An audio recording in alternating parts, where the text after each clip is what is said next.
Nós, jovens, somos os investidores com o maior horizonte de tempo pela frente. E isso não só vai afetar a nossa vida financeira, a forma como a gente escolhe os nossos investimentos, como a gente faz a nossa alocação, mas também vai afetar a nossa vida no futuro, a nossa vida pessoal mesmo. Então, é muito importante que a gente comece a, enfim, tomar as rédeas dela desde cedo. A gente tem que aprender que os retornos, os juros compostos a longo prazo são o nosso maior aliado. Então, a gente tem que realmente olhar para esse ambiente como algo estratégico, e eu estou muito feliz com o fato de que a gente realmente está com empresas e pessoas no mercado financeiro que genuinamente se importam com a educação da geração Z. Eu tenho muito orgulho e, enfim, felicidade em dizer que o Carlos Ambrosio, por exemplo, que vai falar com a gente, quando a gente começou o primeiro projeto de educação e investimentos no colegial, ele veio falar com o pessoal, isso deve fazer uns 4 anos, está aqui de novo. O BTG Pactual, enfim, já organizou competições das quais eu participei, eles nos receberam, enfim, em viagens no exterior. Então, assim, são empresas que genuinamente, há muito tempo, já mostram que estão preocupadas com a educação da nossa geração. E não, enfim, não só o BTG, não só a Ambima, todos, assim, eu consigo falar de todo mundo aqui, olhando a Apex. Eu lembro que também, quando a gente começou no colegial, a gente recebeu o Fábio Spínola lá. Queria agradecer muito a todos, enfim, até inclusive às empresas que a gente conheceu agora. De primeira, eles abraçaram a oportunidade de fazer parte do Z Summit, de contribuir para esse ambiente. Então, eu tenho muito a agradecer a todos. E, essencialmente, eu gostaria agora de chamar todos, enfim, chamar a atenção de todos para a gente receber o Carlos Ambrosio, presidente da Ambima, e o Rogério Carpi, sócio do BTG, para a gente falar um pouquinho sobre nós jovens, sobre o nosso tempo, sobre os nossos investimentos e, efetivamente, abrir o Z Summit, o primeiro congresso de investimentos para jovens do Brasil. Então, por favor, uma...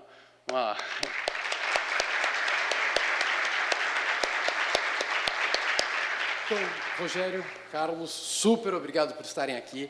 Eu acho que eu queria começar, assim, é um congresso para os jovens que estão aqui aprenderem sobre o mercado financeiro. Não só aqueles que querem entrar profissionalmente no mercado, mas para futuros médicos, futuros advogados, futuros arquitetos. Todo mundo vai ter que pagar a conta na vida, todo mundo vai ter que ter uma vida, enfim, patrimonial, financeira saudável. Então, a gente tem que começar a se preocupar com isso desde cedo. Mas, além disso, todo mundo aqui está iniciando a carreira, está iniciando essa jornada profissional. A maioria do pessoal aqui é estudante universitário.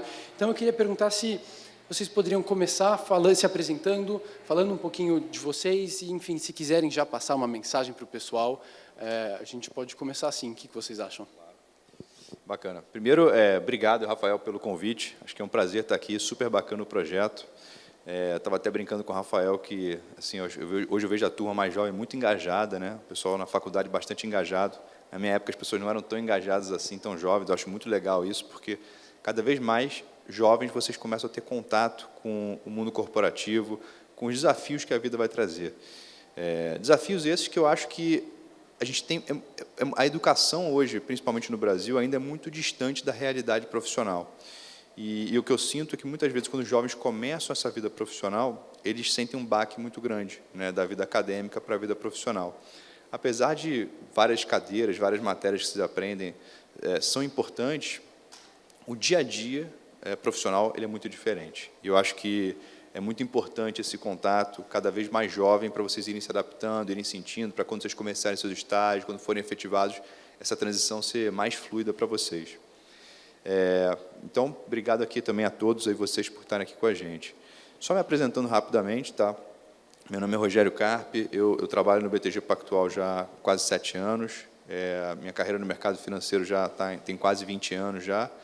Eu sou do Rio, mas moro em São Paulo já tem um bom tempo, e hoje sou responsável dentro do BTG Pactual pela nossa plataforma digital, tá? Toda a área de clientes diretos, clientes finais, que a gente chama, porque nós temos uma outra vertical que cuida da parte de parceiros. Então, é um prazer estar aqui com vocês hoje, e certamente a gente vai conversar bastante aí sobre carreira, sobre investimentos, tudo isso, tudo mais. Obrigado.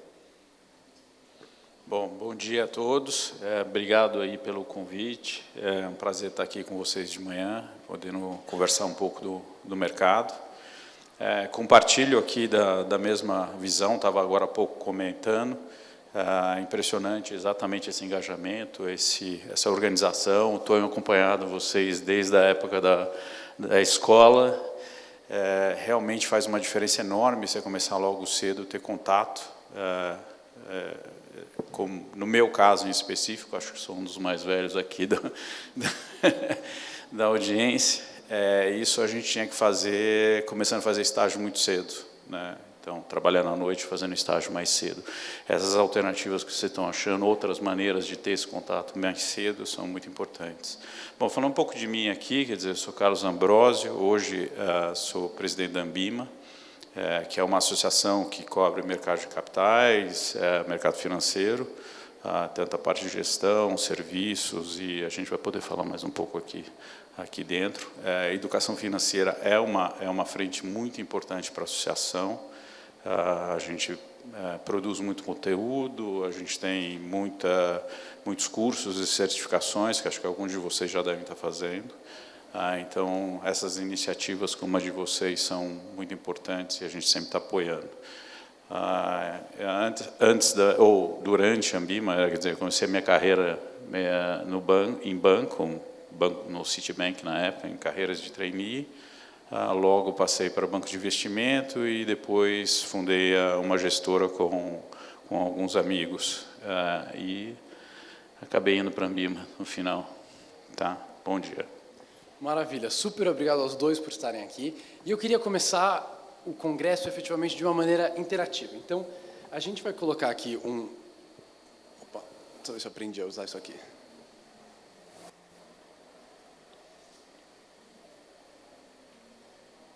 Vini, eu vou pedir sua ajuda. Você consegue passar aí, por favor? O logo, eu quero colocar o QR Code na tela. Maravilha. Queria que todos vocês puxassem o QR Code, o celular de vocês, e escaneassem o QR Code que vai aparecer aqui na tela, para vocês responderem uma pergunta básica, mas fundamental, que é a seguinte: qual é o objetivo de vocês, o que vocês pensam em uma palavra só ao investir? Qual é o seu principal objetivo ao investir? Daí a gente vai colocar as respostas aqui no telão e a gente já dá início a esse papo mais despojado. Mas eu acho que antes enquanto a gente coloca aqui o QR Code na tela, eu queria perguntar para vocês, com quantos anos vocês começaram a investir? Quantos anos eu comecei a investir?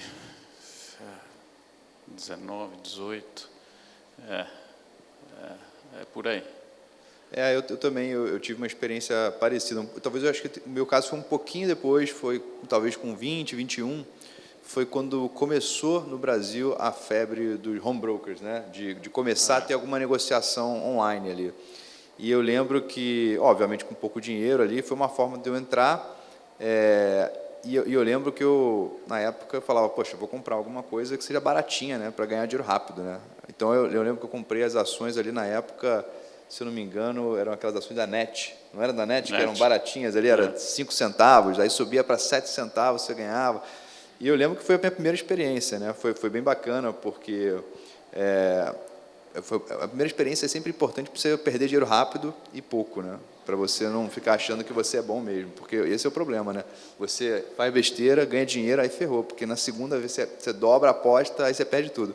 Então foi bom que eu botei um pouquinho, eu lembro que eu botei, sei lá, R$200, perdi quase tudo, e aí eu comecei a aprender, falei, opa, acho que esse negócio não é tão fácil assim. Mas aí foi bacana, porque foi a minha primeira experiência, e a partir daí foi um negócio que sempre me interessou também, foi bem bacana. E aproveitando assim, certamente a gente tem agora 2 exemplos de pessoas que começaram cedo, que é o que todo mundo aqui deveria fazer. E o que vocês consideram, como vocês caracterizariam o perfil do jovem? Ou quais são os diferenciais do jovem como investidor e o que isso afeta na forma como a gente deve nos relacionar com os investimentos? Difícil. Eu acho assim, acho que a gente não pode agrupar o jovem como uma categoria única, né? Eu acho que dentro desse universo, dessa faixa etária, você tem diferentes perfis, né? Você tem, sem dúvida nenhuma, o jovem mais engajado, que busca informação, mais inteirado com o tema, e tem o jovem que é um tema totalmente à parte da sua realidade, mas como você bem colocou no início, que ele vai ter que aprender, porque é inevitável, ele vai ter que lidar com recursos durante a vida dele, ele vai ter que saber fazer um orçamento, vai ter que saber qual é a sua despesa, se organizar e se programar para isso. Sendo um médico, ele vai ser um empreendedor, sendo um dentista, ele vai ser um empreendedor, sendo um advogado, qualquer que for a carreira dele, ele não tem como evitar isso. Então, assim, eu não classificaria a faixa etária como sendo um único, dentro da faixa etária tem diferentes perfis, mas o que eles têm em comum é a oportunidade de começar cedo, para buscar informação e começar a aprender a lidar com o recurso. Então, acho que esse é o comum, quer dizer, é o iniciante. Eu diria que se tivesse que colocar uma coisa em comum em todos eles. Eu acho que tem aquele ditado antigo, né? Faço o que eu falo e não faço o que eu faço. É muito fácil chegar para vocês e falar muitas coisas que eu errei no início da minha jornada de investimentos, mas é óbvio que vocês vão ter que errar também, e talvez eu possa até falar um pouquinho aqui o que eu não faria novamente, mas talvez vocês vão ouvir, vai sair pelo outro ouvido, porque é natural, a juventude, a gente sempre acha que a gente é mais jovem, que a gente é mais esperto. É bem normal isso e faz parte do aprendizado. O que eu poderia dizer em relação a isso, eu acho que assim, poupar desde cedo é sempre importante. Eu acho que todo mundo tem custos de vida e todo mundo tem alguma receita, né? Seja porque você ganha uma mesada, seja porque você trabalha meio período, você já tem um estágio. O importante é que primeiro, obviamente, mas o óbvio nem sempre é tão óbvio, né? É que você consiga gastar menos do que você ganha. Acho que já começa por aí, né? Tendo um orçamento equilibrado.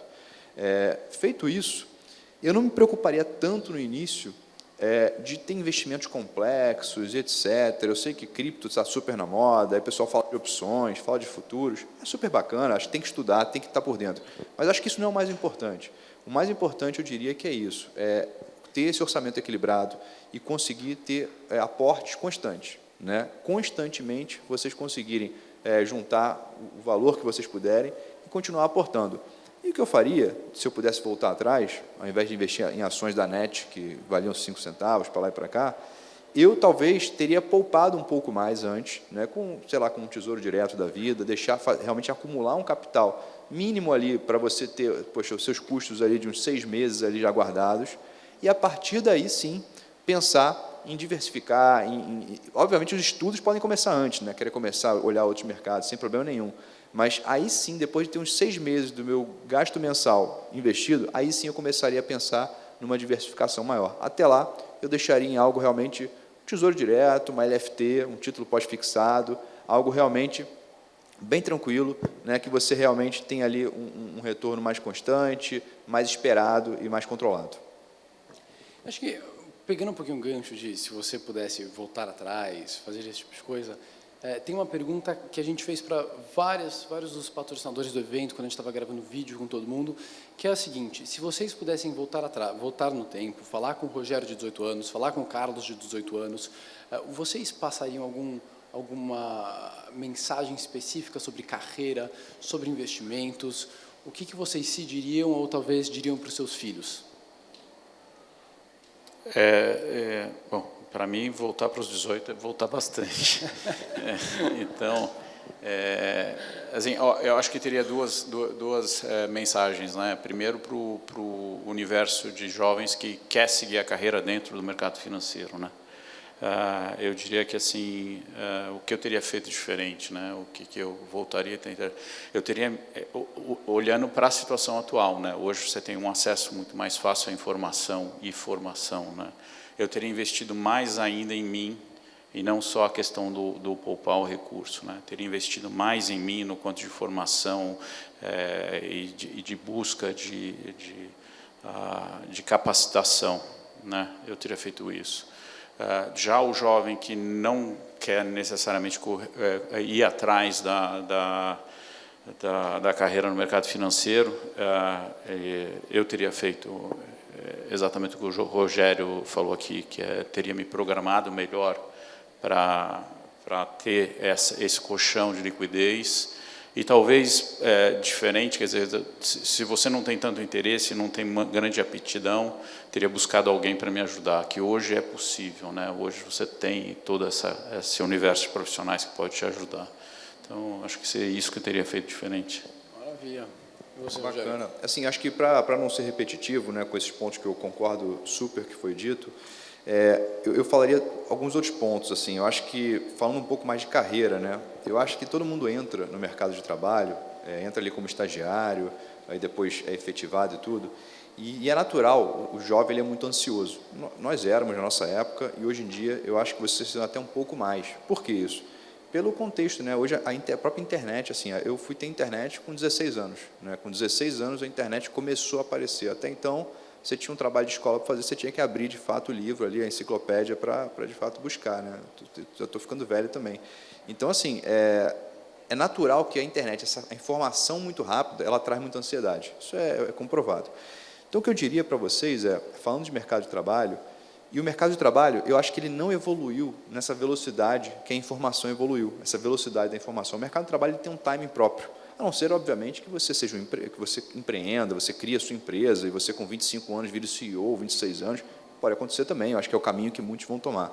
Mas se você escolhe a entrar numa instituição, né, e fazer uma carreira lá dentro, eu diria que a paciência é um grande ativo que vocês todos têm que trabalhar mentalmente, né? A paciência. Eu acho que uma outra qualidade que eu acho que é muito importante é a resiliência, né? É muito natural a gente se desmotivar muito fácil das coisas, quando as coisas às vezes não acontecem ou na velocidade ou da forma que a gente espera, a gente se desmotiva muito fácil, é normal do ser humano isso, e a diferença das pessoas que chegam mais longe no mundo empresarial e as que não chegam tão longe acabam desistindo ou tomando outros caminhos, eu diria que a resiliência certamente é um grande componente. E, por último, não menos importante, às vezes, a capacidade de engolir sapo, né? Acho que é muito fácil a gente desistir das coisas quando a gente escuta o que não quer ou ouve o que a gente não gostaria de ouvir naquele momento. E no mundo empresarial isso vai acontecer com todos nós. Um pouco mais com alguns, um pouco menos com outros, mas isso sempre acontece.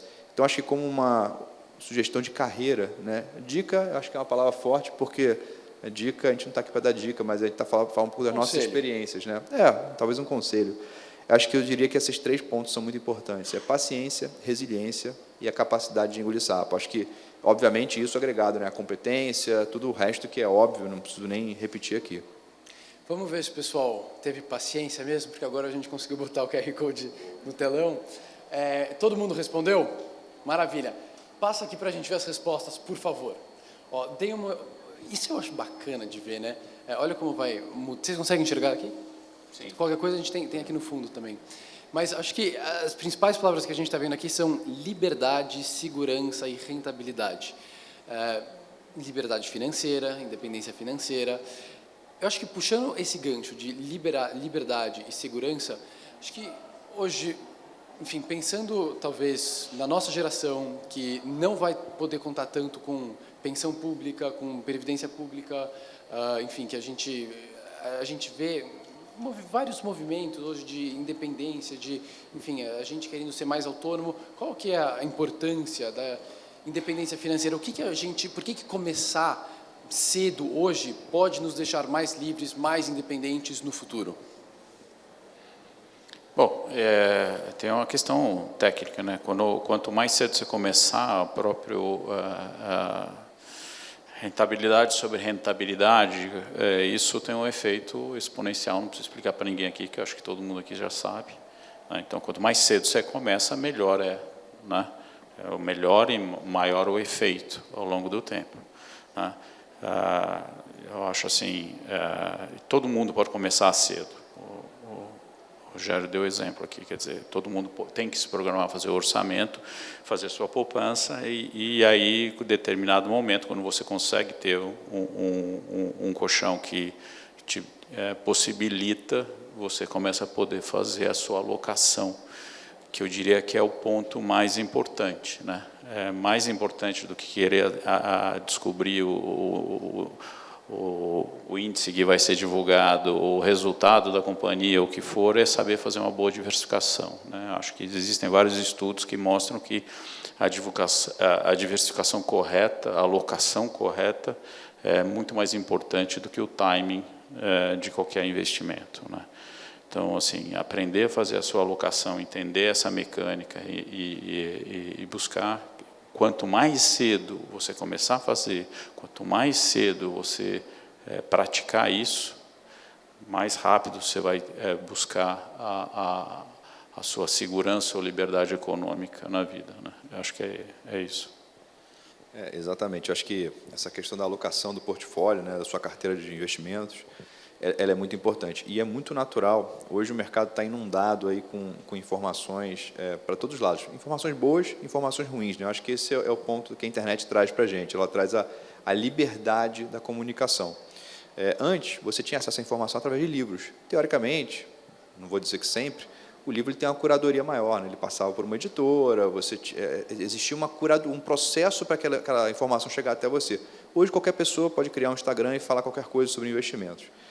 Isso é legal, por um lado, só que isso, principalmente para vocês que são mais jovens, isso é um risco grande. Por quê? Muitas vezes, vocês podem ser ludibriados com promessas de ganhos muito fáceis ou de informações que não são corretas sobre o mercado financeiro.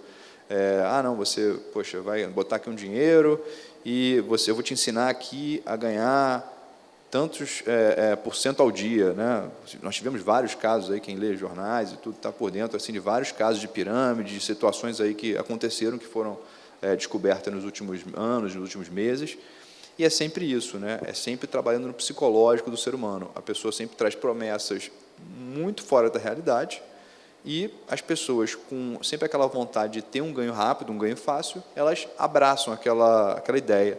E depois a história geralmente mostra que o resultado não é muito bacana para quem colocou o dinheiro. Então, eu acho que, exatamente como foi dito, o mais importante, gente, não é achar o melhor investimento, acertar o timing do mercado, descobrir o próximo Covid para vender antes e comprar na mínima, vender na máxima.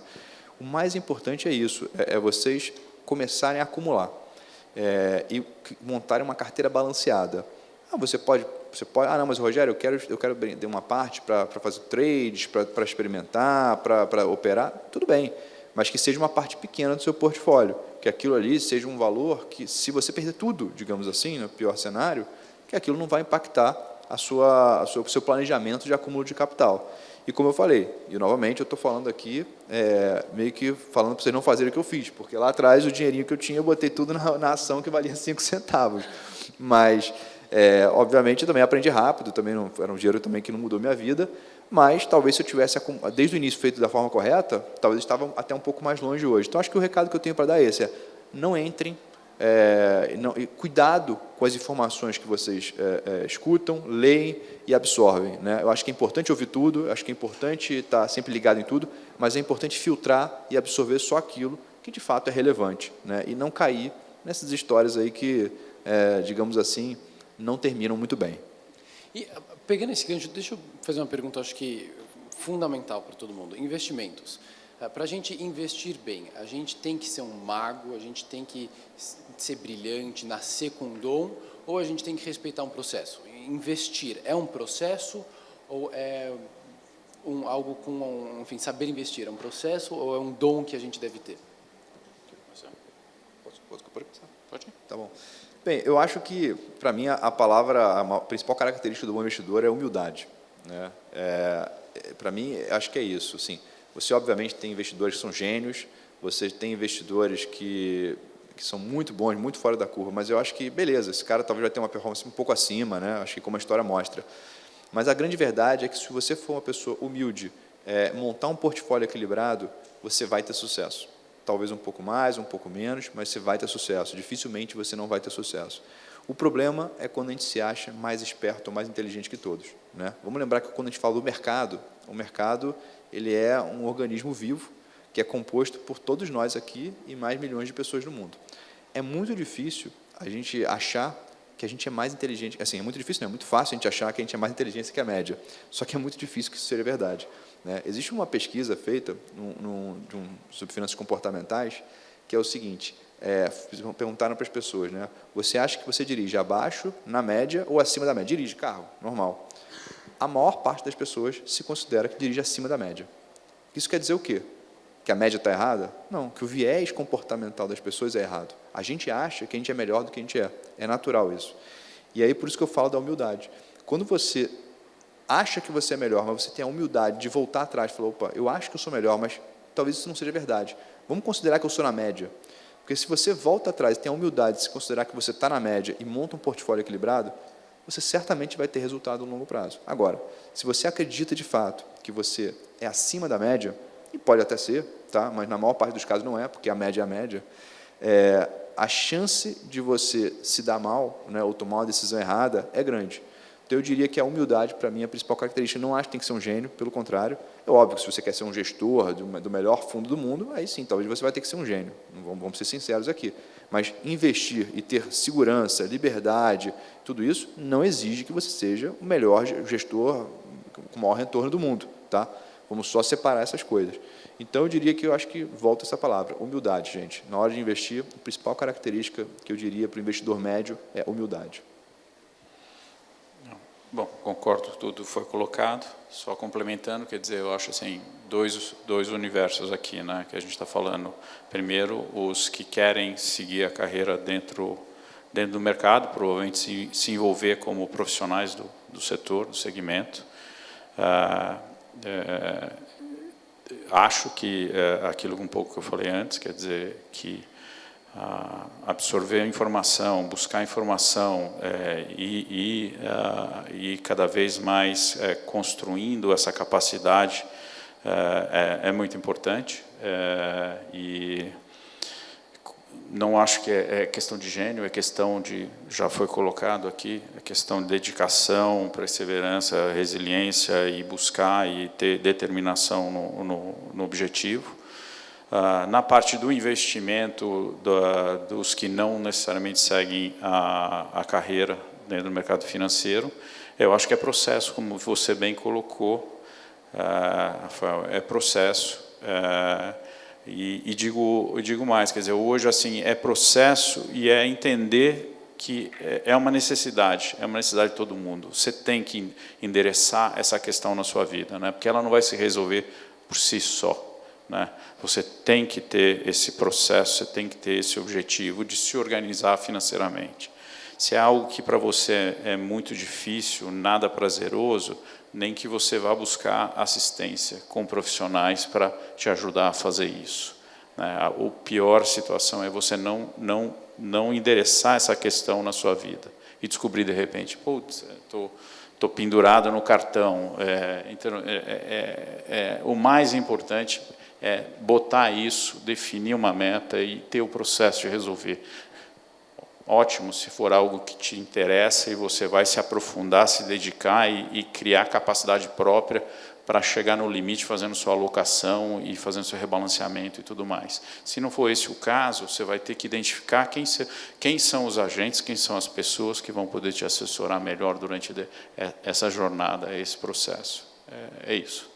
Acho que, se vocês me permitirem entrar, acho que um pouco mais em, talvez, termos técnicos, etc., eu acho legal a gente conversar, às vezes falar dando nome aos bois, porque tem muita gente aqui que, enfim, são futuros médicos, futuros advogados, e talvez quando a gente fala por processo, não sei se eles exatamente, enfim, se eles entendem o que a gente quer dizer. Então, por processo, quais são as etapas, vamos dizer assim, para montar uma carteira?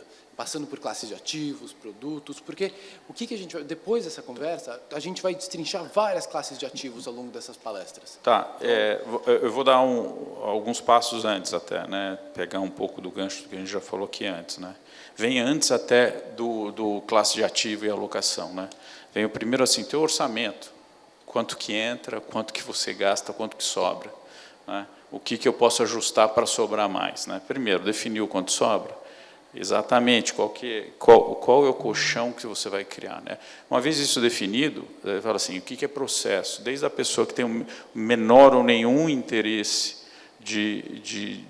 no tema, que é chegar e falar, ó, eu tenho capacidade de juntar ou de economizar tanto, e sentar na frente de algum assessor financeiro e tudo mais, e falar, ó, tenho essa capacidade de juntar tanto e tenho objetivo, tal determinado objetivo, como é que eu chego lá? E ter assessoria dessa pessoa para poder te ajudar a chegar no seu objetivo. Esse é um extremo.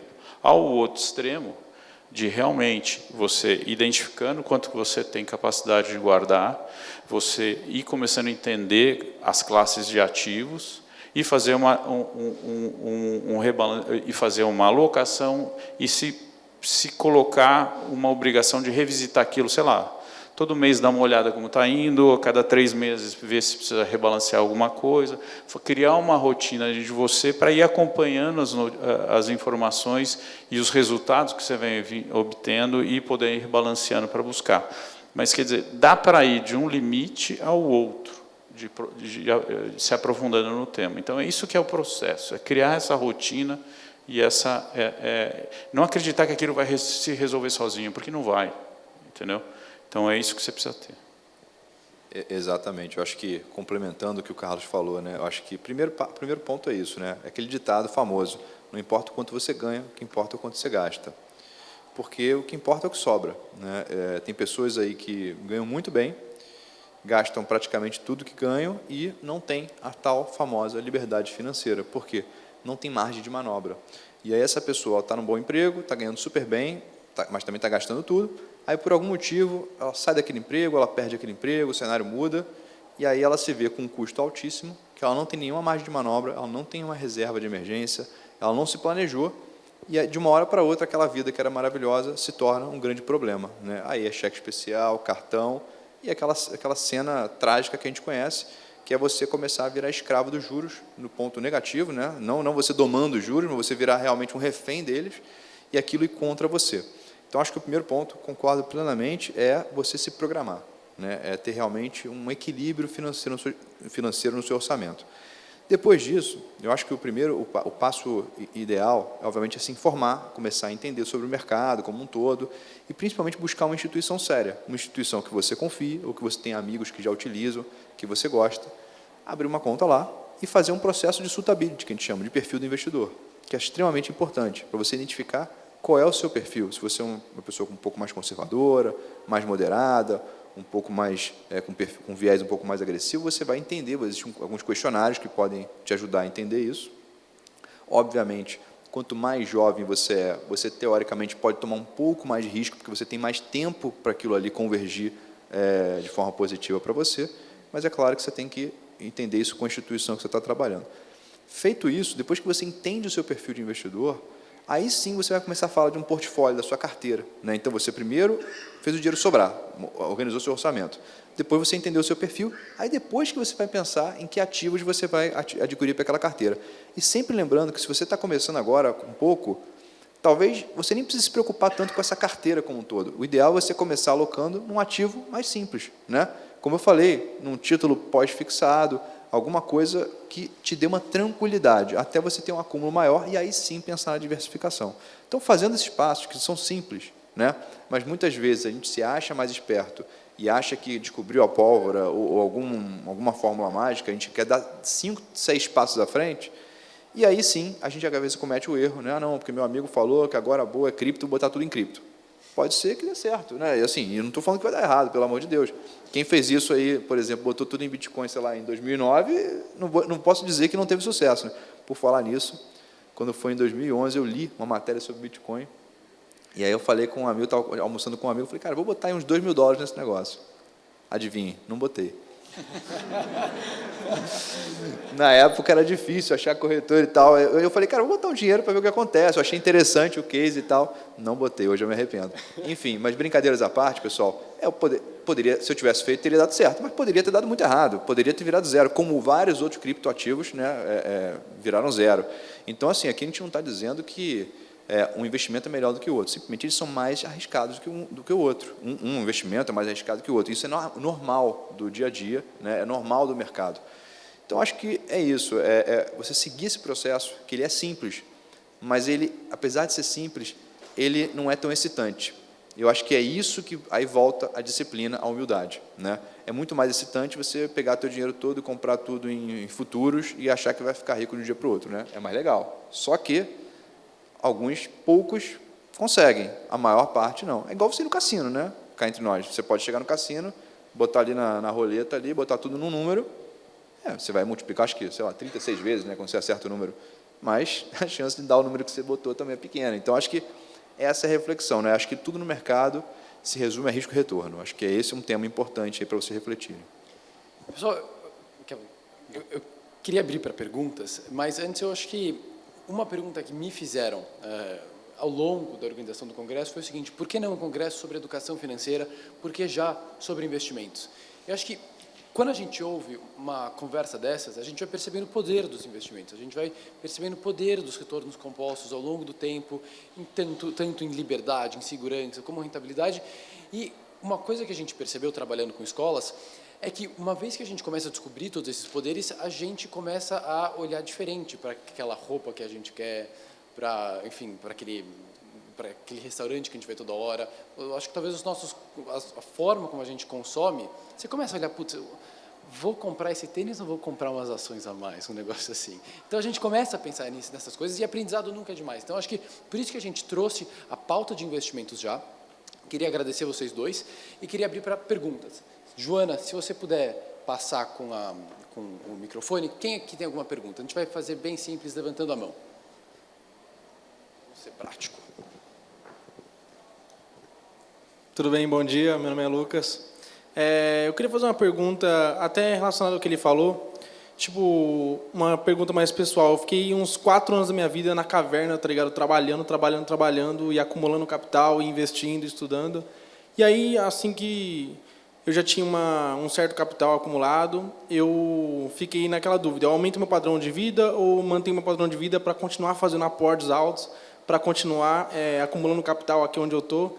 E a pergunta é o seguinte: qual vocês acham o melhor momento para aumentar o padrão de vida, tá ligado? Tipo assim, vocês acham que essa ideia de ficar só tipo na caverna trabalhando, ela é saudável até mais ou menos que idade? Porque minha ideia é chegar lá com uns 30, 40 anos e ter bastante capital acumulado. Só que eu senti pessoalmente que eu estava perdendo muito da minha juventude só pensando no Lucas do futuro.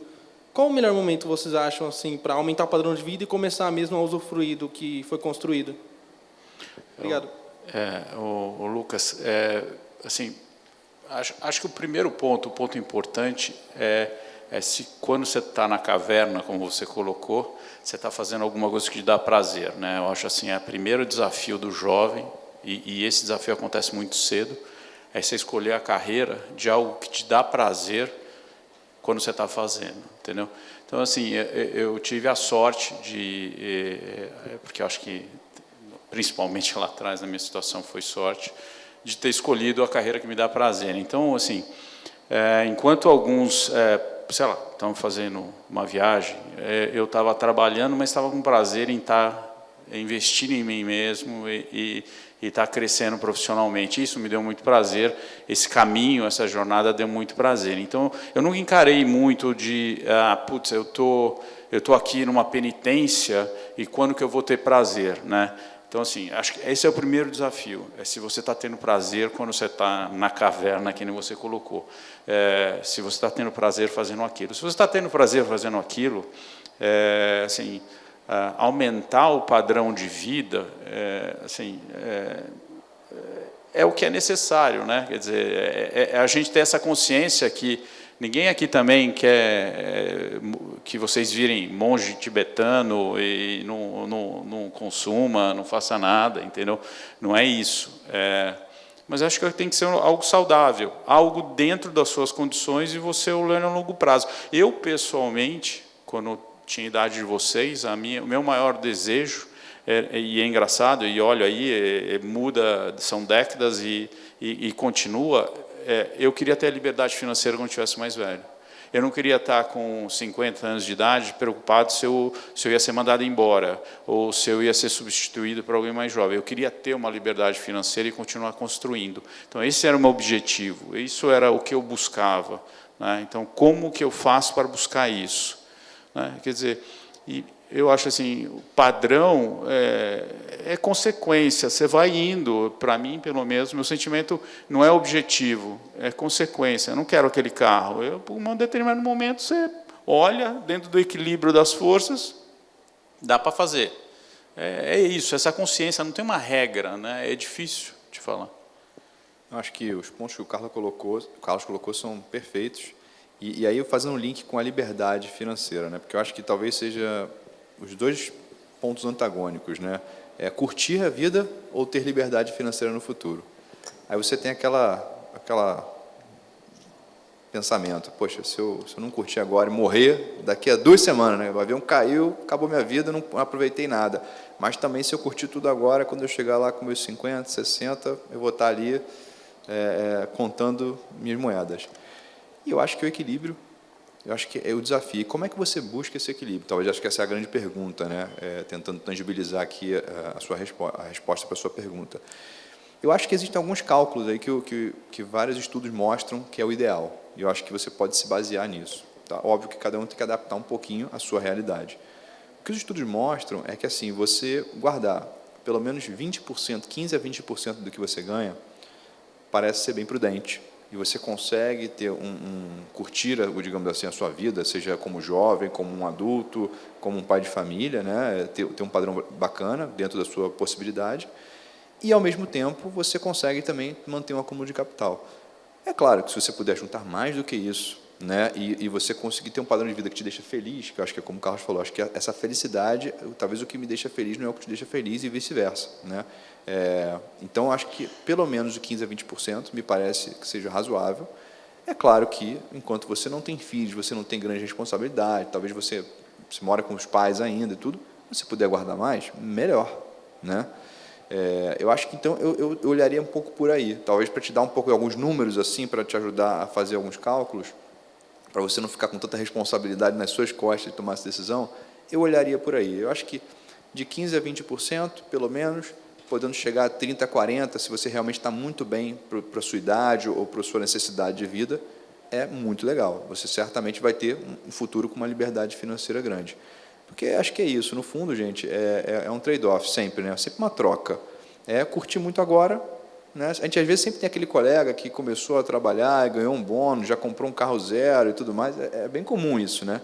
Aí você fala, caramba, esse cara está ganhando muito. Às vezes está. Às vezes ele está pegando tudo que ele tem e botando naquilo, porque aquilo, às vezes, é o que traz prazer para ele naquele momento. E talvez ele não esteja tanto foco, tanto pensamento na liberdade financeira do futuro. Ele está pensando mais na realização e na felicidade dele momentânea. Isso também é finanças comportamentais, né?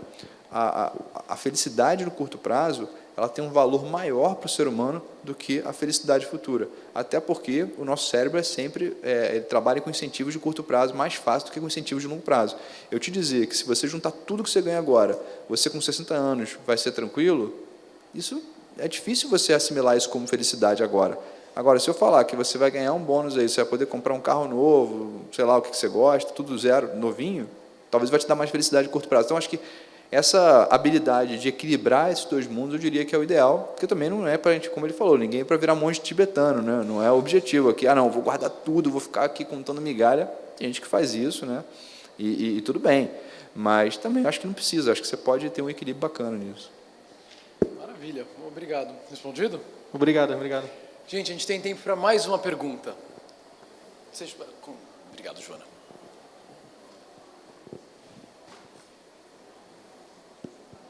Bom dia, tudo bem?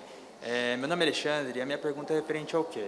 Fala um pouquinho mais alto, por favor. Se vocês tivessem a nossa idade atualmente, com a atualidade de hoje, que a gente está crescendo nesse mundo, né, de investimentos, quais tipos de investimento vocês investiriam e qual tipo de investimento vocês poderiam sugerir para a gente que está começando nesse mundo? Tanto na parte como das muitas pessoas de querer ingressar no mercado financeiro, quanto das pessoas que querem ingressar apenas com os investimentos para a questão de liberdade financeira, rentabilidade, segurança e etc. Gostaria de saber a opinião de vocês sobre isso. Vocês vão montar o processo? Vão montar o processo? Acho que é isso. Não, eu acho que volta um pouquinho para o que a gente falou, né? Eu acho que não tem um investimento perfeito, né? Assim, na minha concepção, acho que o que existe é você começar a juntar. Eu começaria com algo muito simples, como eu falei, um título público pós-fixado, né? Que é uma LFT.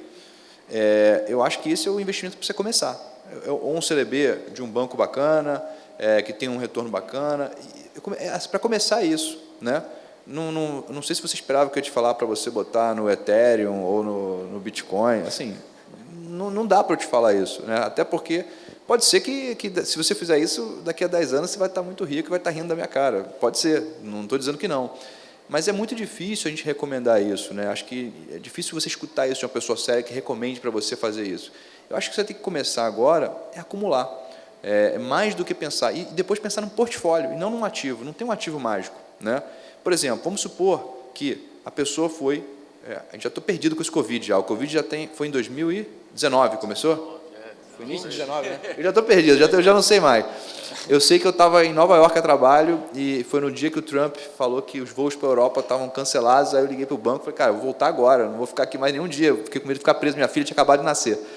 Brincadeiras à parte, o que eu acho? Assim, quem comprou bolsa em janeiro daquele ano, você acha que existia algum estudo, alguma informação, assim, janeiro não, sei lá, comprou 6 meses antes, comprou ações. Eu peguei todo o meu dinheiro, comprei tudo em ações, porque o Rogério me falou que nesse momento o melhor investimento é esse. Vamos supor que acontecesse isso. Você acha que alguém tinha como ter alguma ideia de que você ia ter uma pandemia? Não ia. Então isso mostra como as informações, como o mundo, ele é errático.